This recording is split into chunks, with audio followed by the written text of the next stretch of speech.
All right, guys, thanks so much for coming in. I'm Bob Cater, and I'd like to, on behalf of the entire RADCO team, thank you, Bryce Weiler, for coming in to share your story. And Bryce has the Beautiful Lives project that he's going to share with us. It's going to be a fun time together, about 45 minutes. And at this point, I'll just turn it over to Bryce. Thank you, Bryce. Hi, RADCO staff. Good day to you all. My name is Bryce Weiler. I was born 4 months premature with an eye condition called retinopathy of prematurity, which caused me not to be able to see when I was born.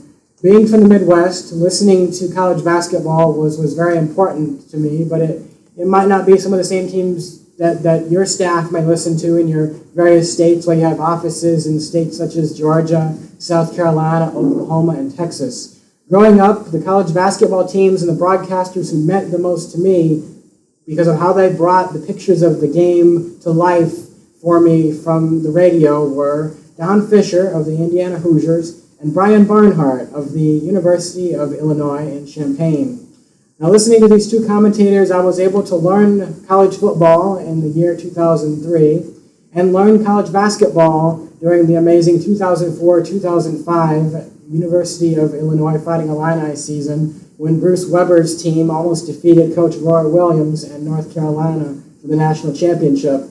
Listening to these two commentators, I never thought I would be able to experience sports since I cannot see. But fortunately, when I went to college at the University of Evansville in Indiana, I was able to sit on the men's basketball bench thanks to former Aces head men's basketball coach Marty Simmons, who's now an assistant coach for Brad Brownell over at Clemson University in South Carolina. Sitting on Evansville's bench changed my life because it gave me the opportunity to be around players and coaches, to shoot free throws before Aces home games with student managers, to be able to throw passes and learn how to properly throw a bounce pass and a chest pass with Wichita State head coach Greg Marshall, to also touch Greg Marshall's entire set of false teeth because I wanted to. Coach Marshall got them knocked out, not because he didn't know how to brush his teeth and they all fell out. He was diving for a basketball on a concrete playground in his younger days, whacked his mouth on the concrete, and couldn't get all his teeth to a dentist in time to get them put back in. So he had a complete set of false teeth. We also had a great time comparing championship rings, mine from the ill-fated Louisville championship of 2013 from my friend Rick Pitino, and Greg Marshall's Final Four ring from that same 2013 season, which was bigger than my Louisville championship ring, and they didn't even win. Does a championship really count anyways when the NCAA takes it away from you? Who knows? But being able to do all these things at Evansville, meeting these coaches and spending time with the student managers, it really showed me that there's people in the world who really care about me and who want me to have the best in my life. It was also interesting being able to interact with some of the opposing teams, such as Murray State and Steve Prohm, who's now coaching in the Big 12. Steve Prohm's team was the first team who I ever spoke to about my life and my journey through sports. And they had a famous All-American player on their team, Isaiah Cannon, who played the game that I'm going to have you guys play in 15 to 20 minutes. He got really lost, and he ended up running into a wall. And this is someone who was on all the watch lists for winning awards. He got drafted in the first round of the NBA. Quite a high-level college basketball player. And he ends up getting lost and walking into a wall in a room. So that'll make more sense whenever we talk about the game in a little bit. So if you don't like games, you may want to leave because we're playing games. But also during my time at Evansville, it wasn't just solely about sports. I also had many students who helped me in the cafeteria, getting my food or going to shoot in Evansville's nice practice gym, the Fifth Third Bank Practice Center. And shooting in the Evansville practice gym was important to me because I would shoot baskets before Evansville home games on their nice $10,000 NBA-style baskets. And I became really good at shooting on the baskets at the Ford Center. I actually made 12 straight before a postseason game against Tennessee State in 2013. And all of Tennessee State's players stopped warming up, and their coach, Coach Travis Williams, had to get on them because they were supposed to be practicing, not watching me. I'd never made 12 straight free throws before in my life. I'd made 8 twice before in a row, but never 12. So I guess I just had a really good clapper underneath the basket that day, helping me find out where the basket was by clapping their hands, so I knew where to properly aim the ball. And after shooting on those baskets enough, I knew how tight the basket rim was, so I knew how much power to put behind the ball to get it to bounce in if I didn't properly shoot it to swish through the net. So that was my best day of shooting at Evansville's gym, the Ford Center. But if it wasn't for the students that helped me out in college, I wouldn't have been able to make it through 4 years of college and spend time emailing various sports figures like my friend Clint Hurdle, who's the manager of the Pittsburgh Pirates. He has a daughter, Madison, who has special needs and challenges. Everyone in the sports landscape wonders why Mr. Hurdle is taking the Pittsburgh Pirates job and why a few years ago, why he stayed in Pittsburgh whenever his Pirates had such a great season and teams wanted him to leave. Well, he took the Pittsburgh job not solely for his own happiness, but for what his daughter, Madison, needs to overcome her Prader-Willi syndrome that she has, because the best hospital for that is in Pittsburgh, Pennsylvania. So he switched managing to a place where his daughter could get the things she needed to have the best life possible, and maybe he could have managed a better team or a team in a larger market, but he did what was best for his family and for the health of his daughter so that she can have the best life possible. And Mr. Hurdle and his daughter always enjoy listening to my clips when I commentate sports on the radio, because his daughter often wonders, as many people might ask, how I can commentate sports on the radio since I cannot see. And I do that by studying facts on the opposing team and listening to their games and listening to how the ball bounces off the rim if it's basketball to determine if the ball is getting a high bounce off the rim, or if it's baseball, hearing if the ball bounced off the catcher's chest protector, if it was a foul tip, just in case the commentator doesn't catch it, so I don't have to call him out live on the radio, he or she. And I can just say, well, that ball was fouled off, and the count stays even at 2-2, and not, oh, Mike, you just missed a foul tip, but it's still 2-2. So that can be really useful, because I don't like embarrassing radio commentary, because it's even more embarrassing because they just caught by someone who can't even see it.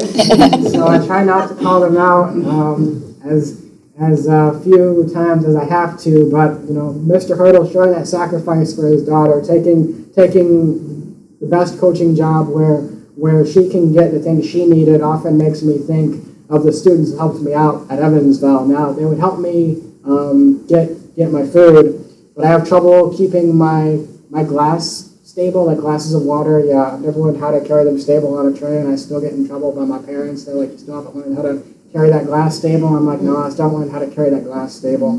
So students would go get my tray with my glass of water or apple juice if it was breakfast on Saturday and Sunday, and carry it to a table for me, and then they would go back to get their own food.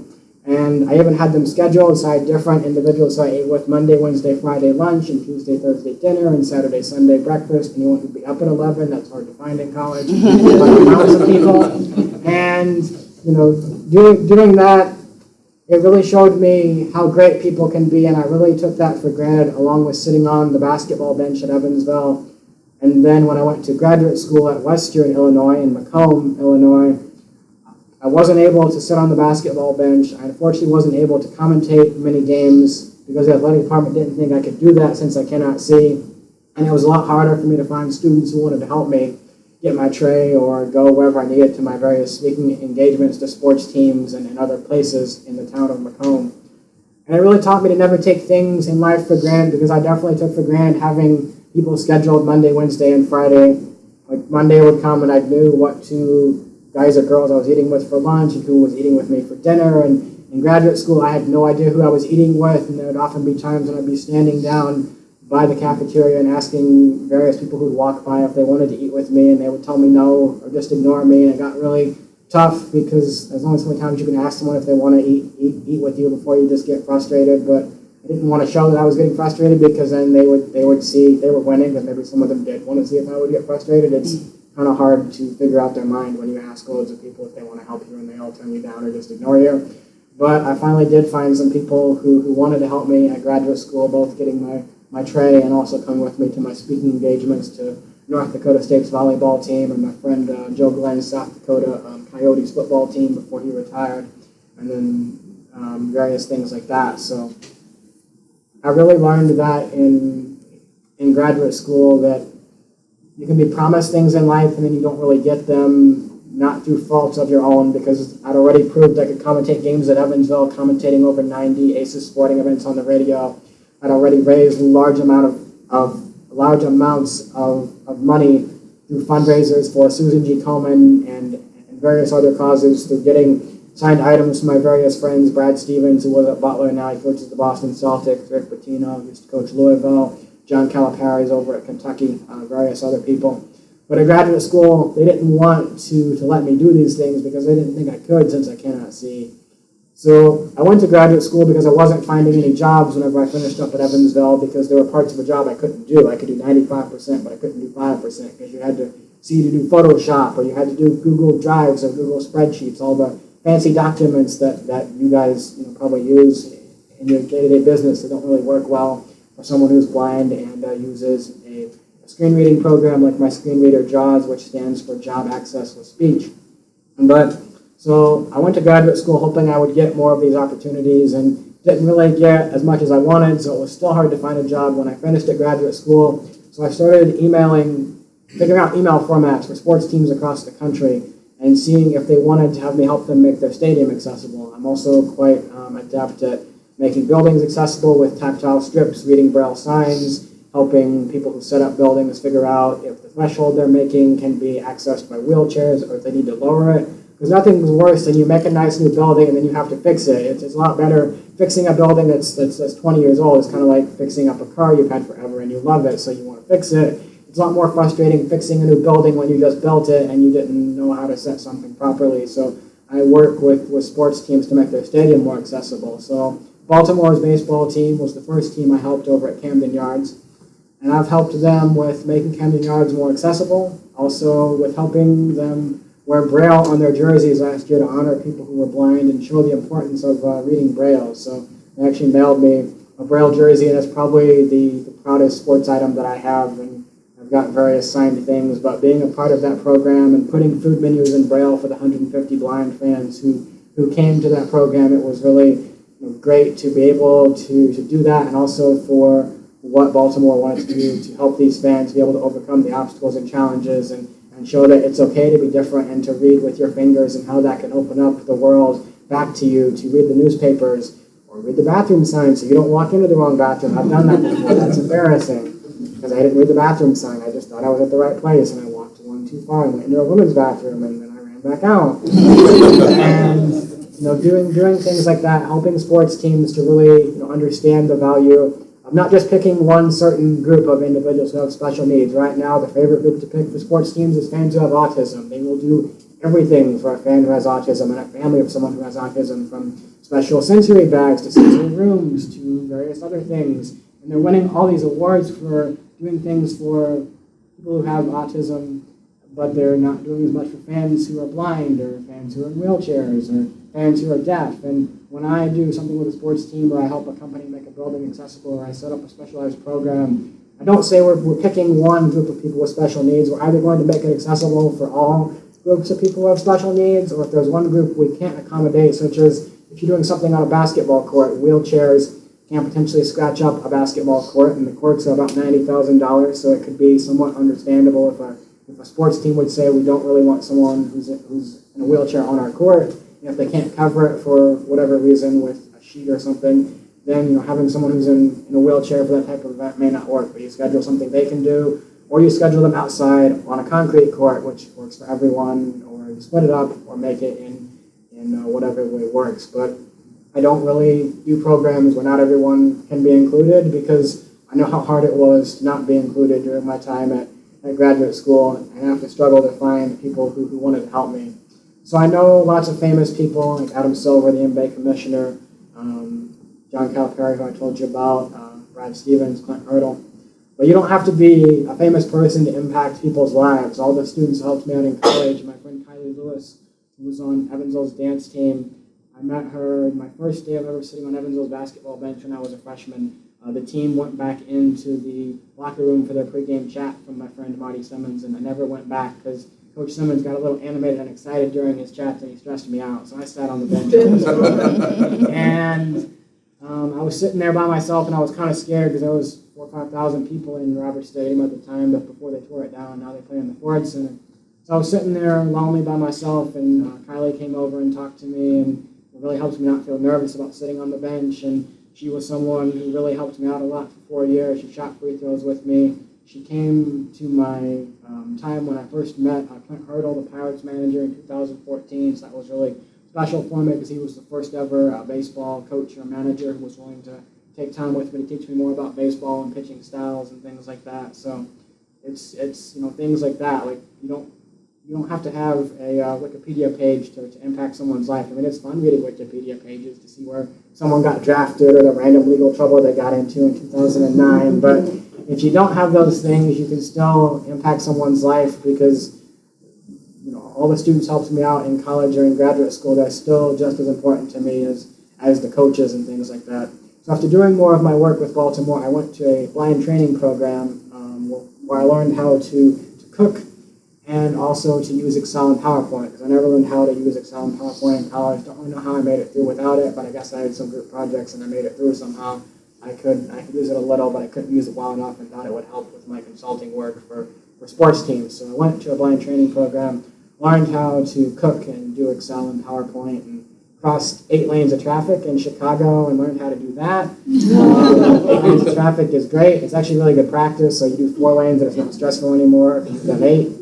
So, but also most importantly, in Chicago, there were people who were blind, but they hadn't been blind for their entire life because of gang activity. Unfortunately, one man had a gunshot to his eye, which then caused him to be blind in both of his eyes. One person had a car accident. Someone had some illness or some sickness that caused them to be blind. And the hardest part about that for them was learning how to read Braille and then being able to use a cane and just worrying about people staring at them. So the same thing can be said true of parents. Whenever they have a child who's blind or deaf or having autism, when the child is born that way, you kind of know that's how their life's going to be. It's going to be different. People are going to stare at them. But when you've had a child who doesn't have challenges for 15, 20, 30, 40 years, I don't know if they don't think they're a child when they're 40, but the parents still think of them as their child when they're 40. But whenever that thing might happen to someone, if it doesn't happen to them when they're born, it can be a lot harder for both sides to have to deal with that. So I spent a lot of time not teaching these people who are blind how to read Braille, but how to convince them that reading Braille can open up the world back to them by reading books and getting their bank statements put in Braille. And it was really such a great moment for them to be able to learn how to read Braille and read sentences and read Braille letters back and forth. And I teach them all the contractions so they wouldn't have to Braille out C-A-N for the word can. They just write the letter C, and everyone who knows the letter C stands for can knows he just wrote the word can. And all sorts of the other 127 fun contractions that stand for parts of words or all of words or 2 words combined. And so that was a lot of fun and really great to be able to open their world back up to them. But also in Chicago, I got a little bored at 12 o'clock at night, so I would figure out email formats for sports teams and leagues because I had nothing else to do. And I couldn't sleep because I'd sleep during the day because I was bored and I couldn't think of anything to do at the time. So I'd sleep and think maybe I could think of something when I'd do when I'd wake up. And sometimes I would and sometimes I wouldn't. But I at least had that possibility, so I did that a lot.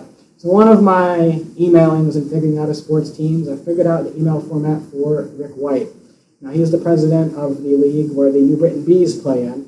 It's a league that isn't with any major league team, but players can be signed by any MLB team, major or a minor league team. So Rick told me that the New Britain Bees team had a new owner who really wanted to do these playing on the field programs, Anthony Icavone. So I figured out the New Britain Bees email format because I'd already figured out the email format for their league, so a team's not going to stop me. So I figured that out and emailed Anthony Icavone, the owner, told him what I'd done for Baltimore, making Camden Yards more accessible and all the other work with the day where we gave away 3,000 tickets to fans who have special needs for 3 days. That was a mess. Don't invite 3,000 people with special needs to 3 straight games. Because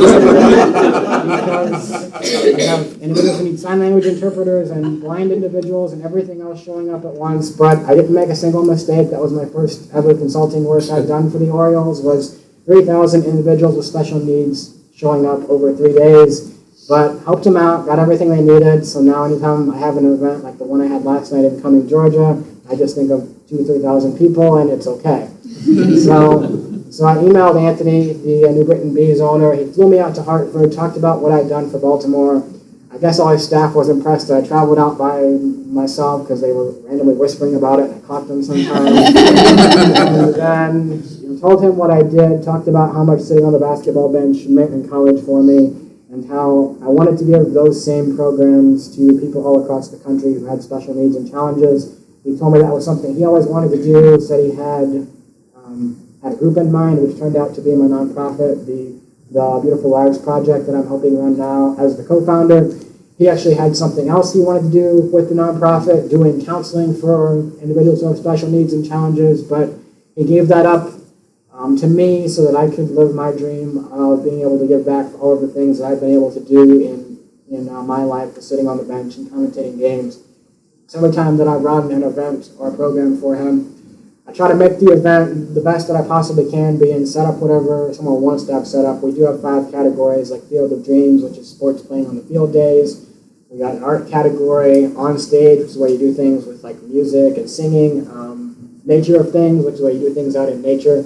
A couple other categories as well. And then I also take special requests of what people want to set up. I'm kind of like McDonald's. If they don't want something on their hamburger, they want a separate category of something else, I'll try to set it up for them. So I've been doing ballets recently. And now my nonprofit staff loves iFly events, but I'm scared of iFly. So I got my guy Robert over there going to cover iFly for me in Atlanta whenever it has to be done, because I am no way going close to that. I'm getting out of here before that happens. But being able to do these events isn't only good for the people with special needs coming, but also for the people taking part, whether it be high school softball players or people from companies, because at some point these people, if they're in high school, it'll take them a few years, but they'll be at a point where they can hire someone to work for their company. And are they going to take the easy route of hiring someone who doesn't have a special need or a challenge, or take the route where you should give someone a chance who might be blind or deaf or having autism, and while you might have to do something different, like putting documents into Braille or paying for a special screen reader, giving that person, he or she, the opportunity to live their best life and to be able to overcome the obstacles and the challenges in their life is really important. It's something that all companies should strive to do, because people don't wake up and say that they want to be blind or that they want to be in a wheelchair. That's just something that has happened to them, or maybe because of something that they could have controlled and didn't, or something that happened to them, like a sickness, something that they couldn't control, that they now have to live with this challenge and this obstacle being put in their way. And oftentimes people are really scared to speak with someone who might be blind or deaf or having autism, because they don't know how to chat with them. Last evening in Cumming, Georgia, I had a Field of Dreams Playing on the Field program where high school softball players from the Triple Crown Sports event played with various groups of people with special needs from here in Georgia. The players were from all across the country. And only a couple of the players talked to me, one of whom had asked to be able to help me. Ava Brown is her name, out of California. And then one of her other teammates, Drew, also came along, and we threw some softballs. And I tried to catch Ava's throws, but I was failing miserably, so I just threw them to her. But none of the other players at the tournament really spoke with me or even chatted or said anything to me, even though they watched me give a 4-minute speech when I almost cried about my friend who had helped me there at Evansville. She was a softball player and helped me for 4 years, got my food and things like that. So they watched me speak. I even talked about how it's important to overcome boundaries and obstacles. And then maybe they just weren't listening because none of them spoke to me, and that was really frustrating. But other than that, it was a really good event and program last evening. But it just things like that where you try to really send home something about this is really important. If you don't know something, you should ask someone, or if you're nervous to ask someone, you should still ask them. And if they yell at you or they get upset at you at the question, you should not ask someone else again if they need help, or ask if you want to know something. That person, he or she, just may be upset about being blind or something else that you may not know. So you should not ask if you want to know something about a certain special needs group of people, or if you think someone needs help, because that person may really need help, or they may be willing to share with you whatever they need. So I think that has been the hardest thing of my life, is getting people to want to talk to me, because in my 4-minute speech, I didn't say, hey guys, if you want to come talk to me, please feel free to do so. I kind of thought, we had a very personal life moment for 4 minutes yesterday. I almost cried about my friend who helped me in college, and talked about how she helped me and everything, and no one spoke to me. So, I guess it was my fault for not saying, come speak to me, but I kind of thought it was obvious to come speak to me after they watched me speak for 4 minutes. So, but, thinking about what I've been able to, do in my life, I think I've always had to go out and to fight for the things of whatever I needed or wanted to do in my life, because all the sports people that I told you, I've gotten them from either emailing them through figuring out their email format or finding it on our website, or for calling their office or talking to someone who knew them or things like that, because people told me that I couldn't do things in my life because I can't see. People didn't think I could commentate games on the radio because I can't see.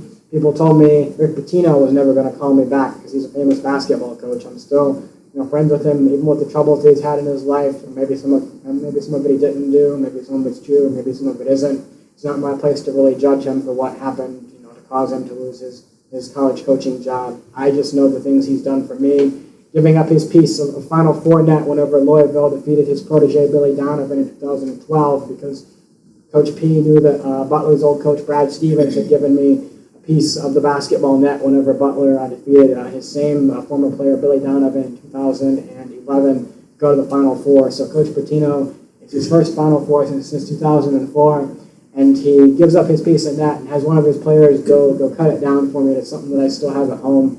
And then when they won the championship, that was a championship, but it's now not a championship in 2013, so I don't know what to call that anymore. Coach Pitino had promised me a championship ring, and it's something he normally only gives to his staff, but he had learned so much about what I've been able to become in my life, and read about how that was something that I always wanted, that he gave me one. And he also once again thought of his promise when they were cutting down the net, that he promised me a piece of net if they made it to the championship, because he told me before they reached the tournament they weren't cutting down the nets at the Final Four. So that was a big shock to everyone, but I'd already known that was going to be the case for a month, so no big shock to me. So they won the championship, beat Coach John Beilein and his Michigan team, and they're cutting down the net, and Coach Pitino sends one of his players, Gorgie Jing, again, up to cut me down another piece of net, which he then mails to me. So being able to impact a coach like that, I never thought that I would have that much of an impact on a coach, because I'm just someone who's blind. I don't play sports. I just commentate games on the radio and go speak to teams. So that was really interesting, and something that really impacted my life, seeing how much impact I could have on a Hall of Fame basketball coach. Now, speaking about my nonprofit and my programs for people across the country, we have many chapters across the country, so anyone can help set up a chapter. They can donate money in cash or check on the website. They can also donate their time, but more important than all of that is those are all great things, and those all help in their own ways with covering travel costs or getting more events in various places across the country. But more importantly than that is not letting people have those experiences I had in college of standing in front of the cafeteria, struggling to find people to help them get their food, or wondering how they're going to get from place to place, or being promised to commentate games on the radio and not being able to have that experience. Having the experience of going out and interacting with someone who you may have seen in your neighborhood or even in your office building, who you may have been scared to speak with because they're in a wheelchair, or they're blind, or they just look frustrated, so you're scared they're going to yell at you, but now maybe you'll take the risk and they won't yell at you. And if they do yell at you, you at least tried, so you know you did what you could do to try to help them, because that is the most important thing. Because if I didn't have people helping me navigate through strange places or helping me get my food in the cafeteria in college, I wouldn't have been able to make it through all the things that I've done. And also applying for jobs. All you guys had to apply to work here and then go to maybe one interview, maybe 5 or 6. I guess that's a normal thing. I don't even know what that's like, because every time I'd try to interview for a job, I wouldn't be able to do it, either because I couldn't see to do part of a marketing job, or they'd say, oh, you have to wear dress pants in the summer. And I said, well, wearing dress pants is bad for my high pressure because I get too hot and it makes me dizzy, so can I wear shorts and I'll do something else? Or maybe I can wear like a long sleeve shirt and then shorts, and they don't want to go with that, and I don't want to make my high pressure go up too much.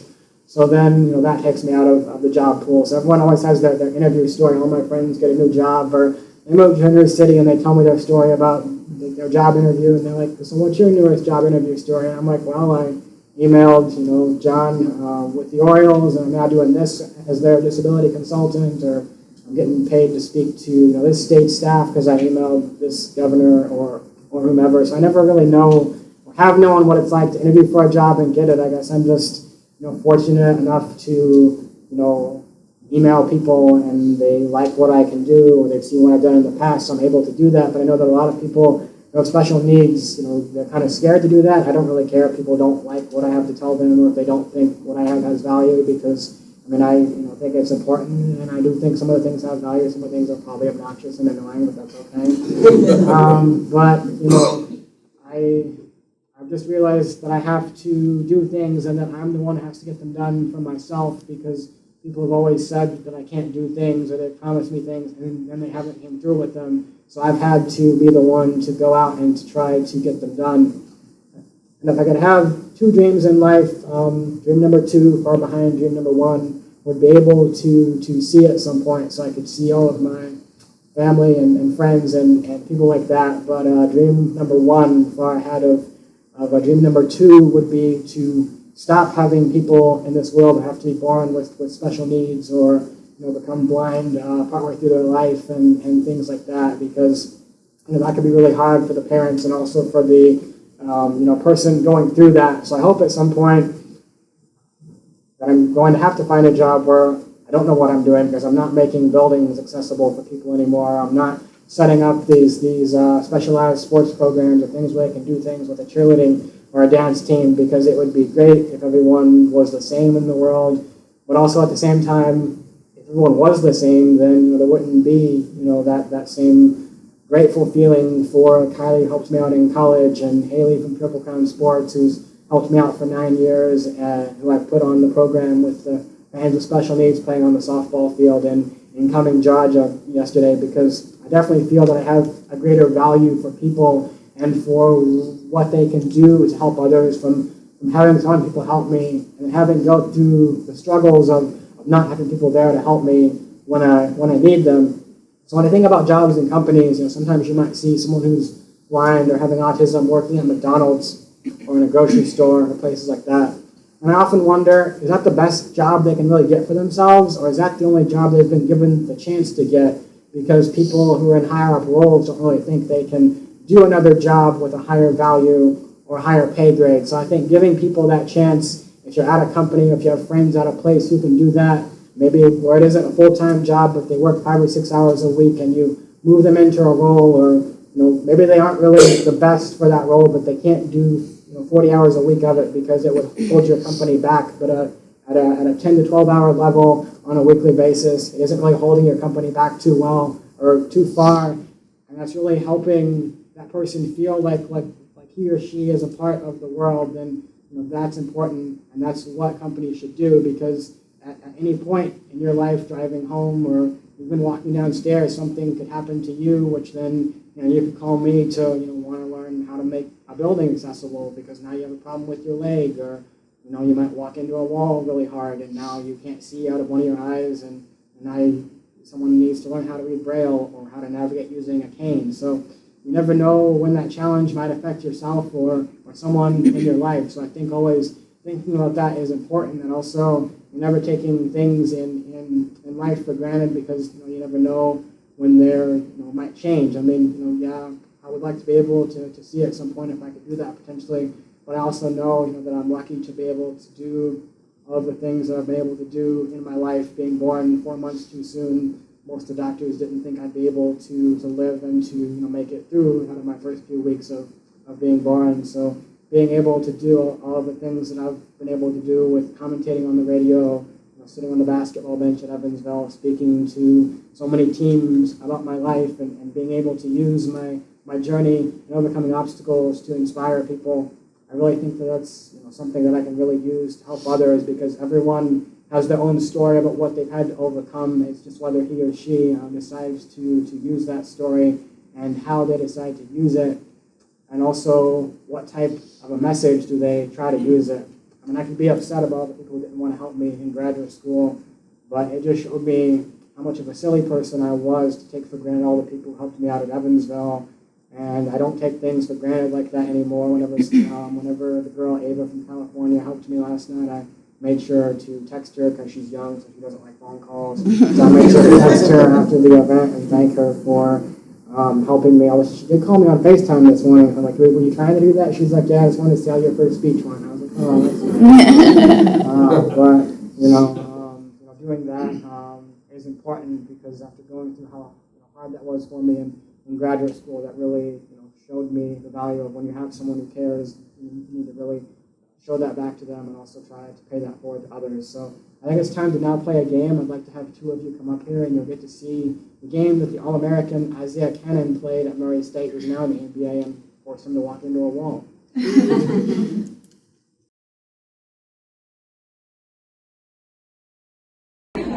not legal. I don't think that's the rule of the game.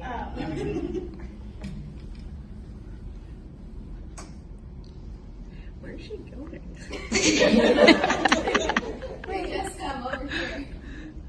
I think that's that way.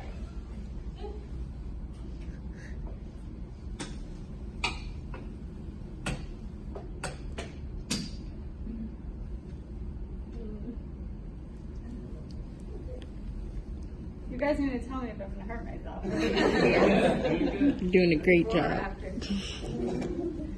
We have RADCO's insurance.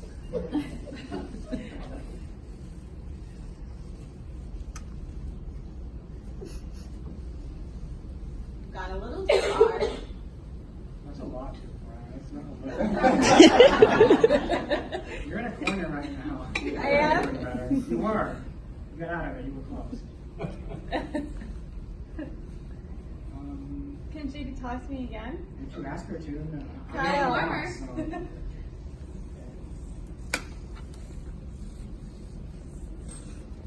Oh, that's not good. No, no. You're good.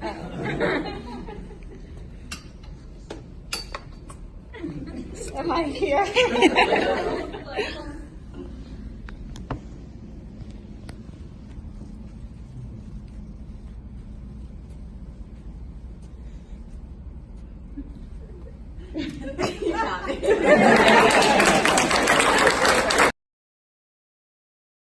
Hi, my name is Kyle. I work at RADCO.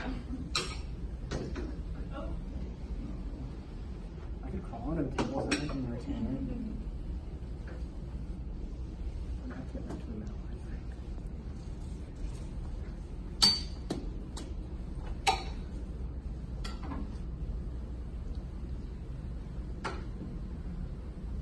Alright, whatever happens. You're getting warmer. I think you keep talking.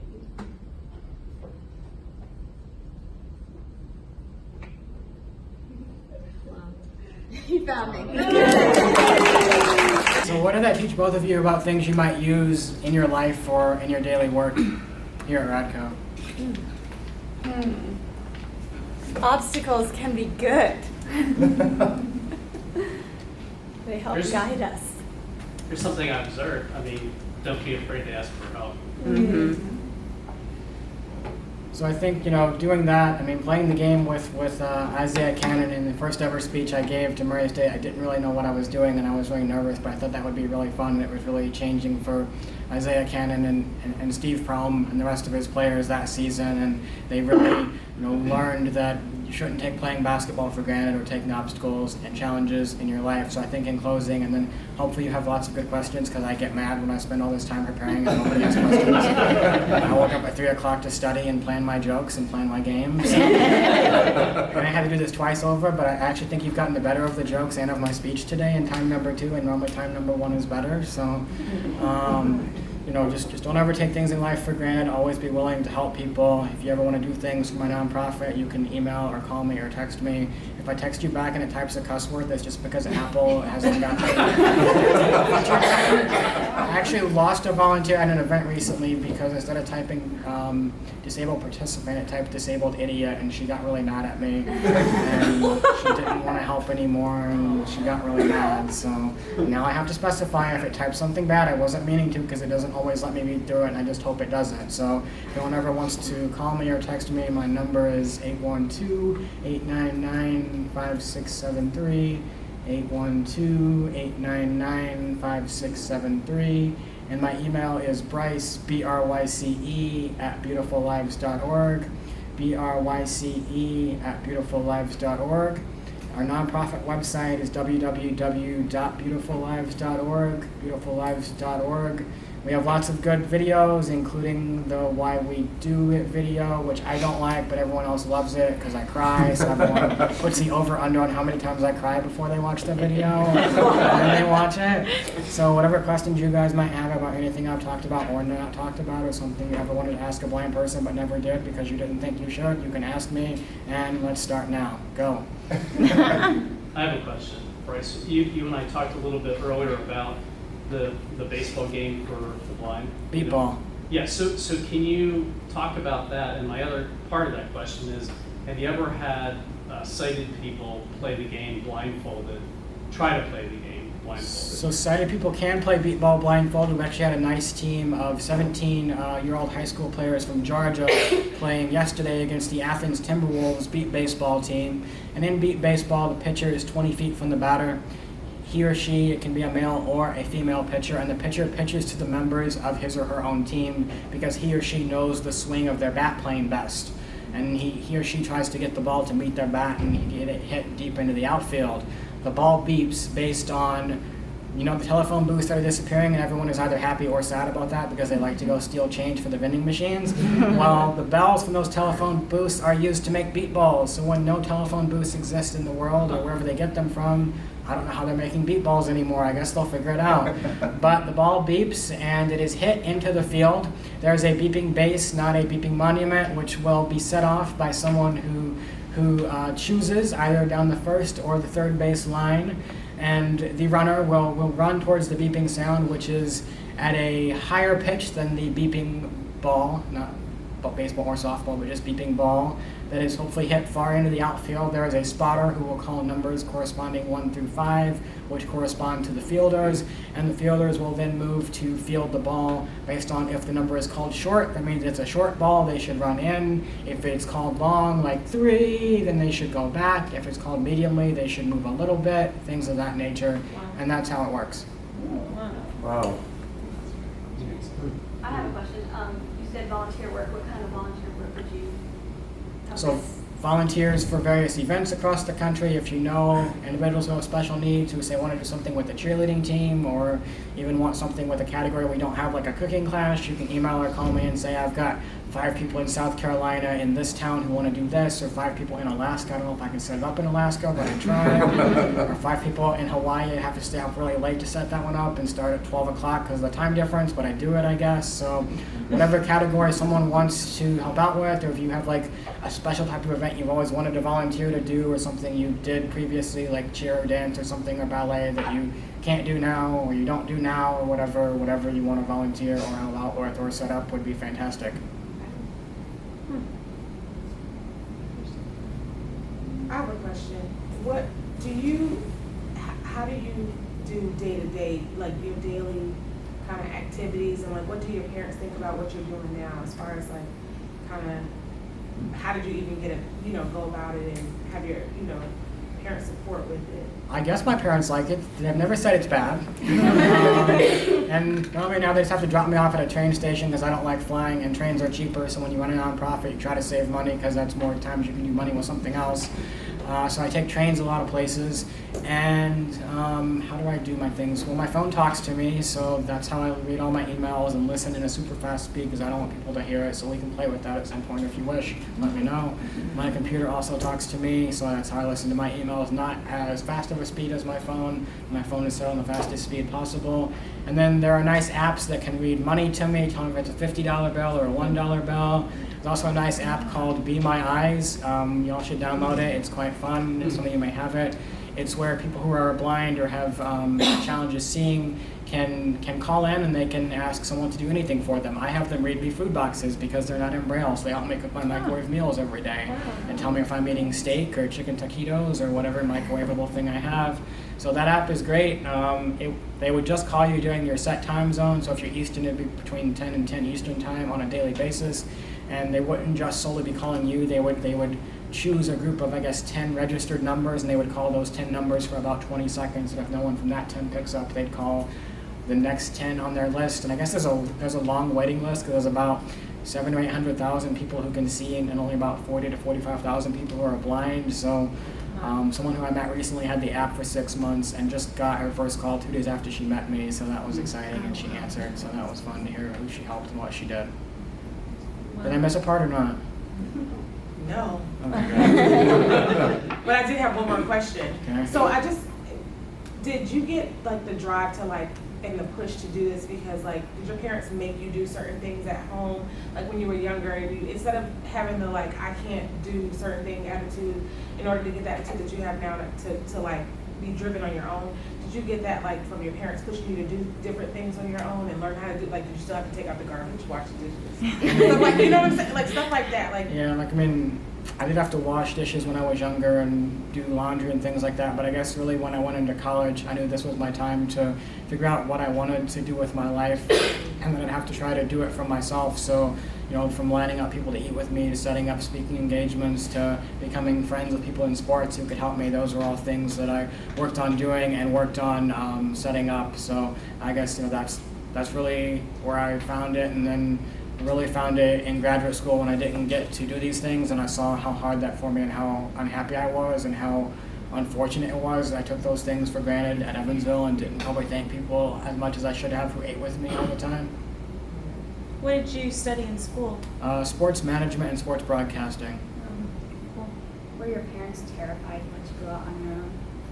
I mean, they were more scared when I first started out at Evansville. When they realized that I could do it and set stuff up and get what I needed done, they weren't really as bothered anymore, because I would often commentate games on the weekends and I wasn't home as much during those times. So now I try to go home more because I have 3 little sisters who are younger, so I like to go to their games and support them, because I wasn't really home very much for 10 years because I went to the Indiana School for the Blind for 4 years, and then 4 years at Evansville, and then 2 years in graduate school and 6 months in Chicago at the blind training program. So I've really only been home a lot for the last 2 years and 3 months. So there was about 10 years where I wasn't home for a Super Bowl, or 10 years I wasn't home for a Halloween. So I really missed a lot. So I'm trying to make up for those things now. What started your passion for sports? Listening to those games on the radio, and then definitely sitting on the basketball bench and being able to shoot with the players and the coaches, and just really seeing how happy that made me. And I mean, I would count down till the next Evansville home games, or I'd be excited for the weeks when they had 3 home games and things like that, versus the week where they had 1. So. How much stuff do you hear that you're not supposed to hear? I heard all the gossip in the cafeteria on Saturday and Sunday mornings, and it was quite interesting. So, anytime people want something heard, they normally send me around whoever they want something heard from.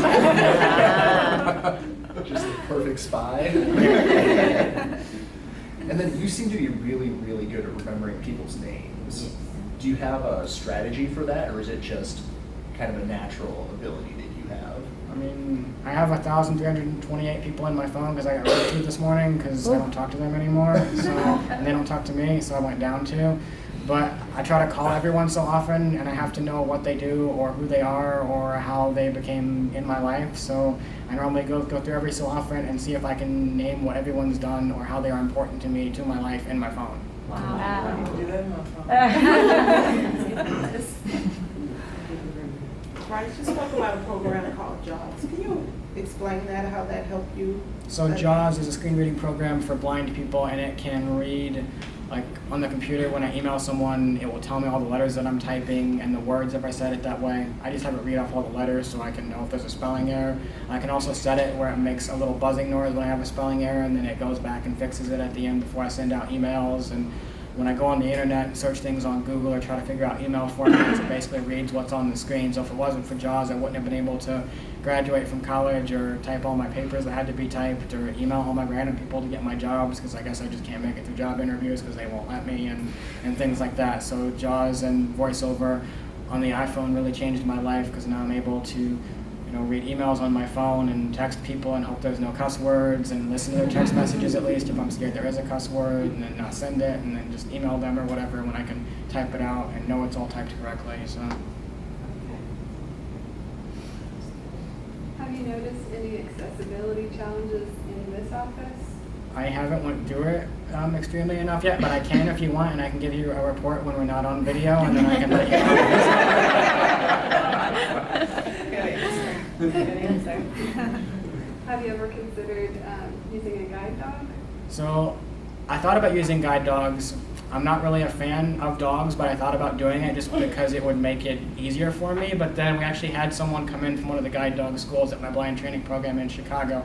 My mom's like, you should really think about it. I'm like, all right, I'll think about it. So they were asking all these questions, and I'm like, okay, if I got to go to McDonald's and I don't know how to get there, can the dog get me there? And they're like, well, you still have to know how to get there. I'm like, well, I think I'll just stick to my cane then, because yeah, it can keep me from, walking into poles and things, or people walking down the wrong side of the sidewalk, but something people don't really know about the guide dogs is they're supposed to go outside every day. So you don't really have these days in Georgia when it's below zero, but in the Midwest and the East Coast, they have days where it's below zero. And you have to take your guide dog out every day and go somewhere with them of at least 4 blocks. So those days, if you had cold where you don't want to go outside because you're in the warmth, you have to go outside with your dog, with your guide dog. So It's a lot of work. No, thank you. Bryce, what is the program on your phone that accelerates your emails? I witnessed earlier you went through 96 emails in a matter of a minute or two. So it's called VoiceOver, and I just have it set at the fastest rate of speed, Robert, so I'm able to listen to it quickly, and so you couldn't hear all the emails that I was going through because a couple of them were slightly secretive stuff from coaches and stuff about what I do with the Orioles and other teams who I have pending things with, so that's why it's set at that fastest speed. But it was so low you couldn't really hear it anyway besides it just fast, so that's an extra benefit. Would you mind playing it for the group? I was absolutely Let's fascinated. see if I have emails. Wow. And let me turn it up. That's as loud as it goes, so no messages. Let's see if I have any emails. Okay, that's email was responding to. Ooh, I got 3 emails. Let's see what we're going to listen to.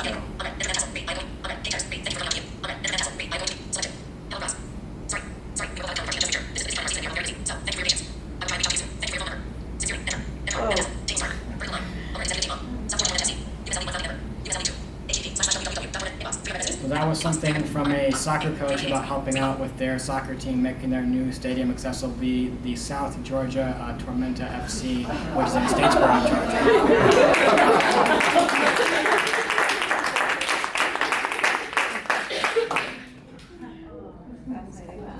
So in school, did you train your ear to be able to comprehend, like voice that quickly, or how? I trained my ear how to do that in June of 2012 when my Razor phone broke and my dad said, I'm not buying you another Razor phone, iPhone 4S.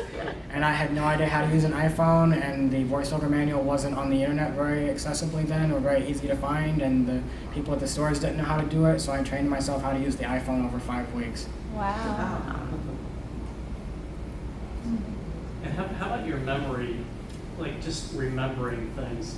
If you look back 10 years to where you are now, like what, do you have any tricks or any kind of training I for can remembering? remember things, but more importantly, I can remember how to get places. Like if someone took me back to Evansville today, I could still walk them from my dorm to the cafeteria, or in like graduate school at Western Illinois, I could still walk them to the basketball gym to shoot free throws, or to Brophy Hall while I had all my classes, or to the desk to pick up my packages. And that's really creepy, by the way, and I want to forget it, but I can't.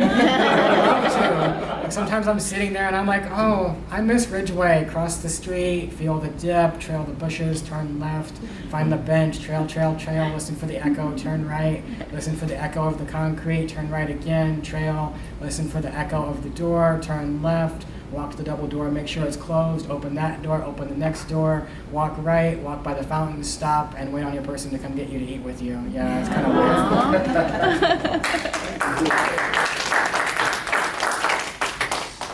So I have one question too. You talked about the most important things. Don't take life for granted, and then also just don't be afraid of, interfacing with disabled individuals. So we're in the apartment business, and there's lots of disabled individuals. Individuals who are disabled, you should always put the person first before their challenge. I mean, it doesn't bother me too much, but there's a lot of parents who will yell at you, and I don't want you to get yelled at. No, I individuals with disabled. Individuals with special needs would be better than that, but what you said is okay. You didn't say something else that is totally off bounds, but I don't want to get into that. So. No, I learned something right there. So individuals with disabilities that are living in our apartment communities, is there anything other than those 2 most important things that you would say to us, just to be aware of, to acknowledge? If they need something fixed, you should fix it for them. Even if it's something that isn't in the code, something that you have to fix because of the law. It's also something that isn't in something that might not be in the code, that has to be fixed because of the law, but you don't want to be the company where that person gets mad enough and they realize, oh, whatever I need them to fix isn't in the code of the law right now, so I'm going to sue them or call national news in and talk about why they're not fixing this. So, first of all, fixing it for the right reasons, but second of all, fixing it so you don't have the public scrutiny from the various organizations for people who have special needs, because some of them can be really tough and put out very strong news articles about companies that are sometimes unjust and untrue and not really deserved. I'm not going to mention organizations because that's not fair to the ones who do it and the ones who don't, but you don't want to get into that because it's not fun, because I've had really close with that happening with some sports teams that I've done things for, and I've had to tell them, I'm going to have to boycott your event if you don't listen to me, even though I've set all of this up, because I can't put my name behind something where everything's not done right, and they finally listened to me, but it's came really close to me boycotting events before that I've set everything up for. Bryce, is there a resource that I work in marketing that I could use to make sure that our websites are most accessible? I can go through them for you and tell you what needs to be changed. I don't really know of a website resource, but I've done it for the Orioles and I've done it for other companies.